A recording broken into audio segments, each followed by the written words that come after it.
అయోధ్యాకాండము 81వ సర్గము.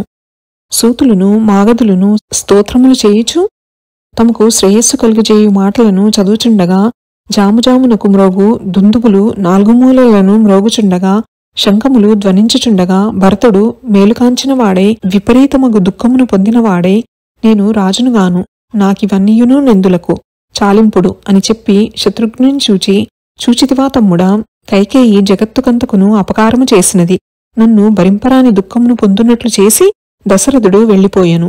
ఈ రాజలక్ష్మి చుక్కాని బట్టి నడుపు కర్ణదారుడు లేని పడవయోయనున్నట్లు తల్లడిల్లుచున్నది. మనకందరకునూ దిక్కైన ఉత్తమమైన రాముని నా తల్లి అన్యాయపరురాలై అడవులకు పంపించను.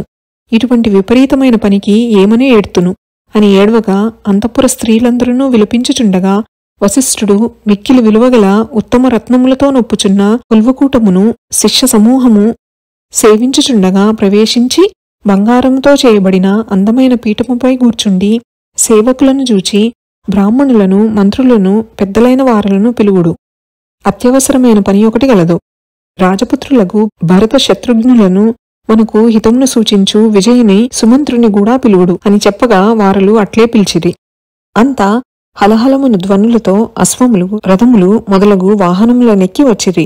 వచ్చుచున్న భరతుని చూచి దేవవ్యుభుడైన ఇంద్రుని స్వర్గవాసుల వలె ఎదురు వచ్చి మునుపు దశరథుని నిర్మల బుద్ధితో కూల్చున్నట్లు అందరూ కొల్చుచుండగా తిమితిమింగళములు గలిగి చలనము లేని యుదకము గలిగి రత్నములు శంఖములు గల ఇసుక గలిగి ఒప్పెడి సరోవరం వలె ఆ సభ భరతునిచే పూర్వము దశరథ మహారాజు చేత వలె మికిలి ప్రకాశించెను.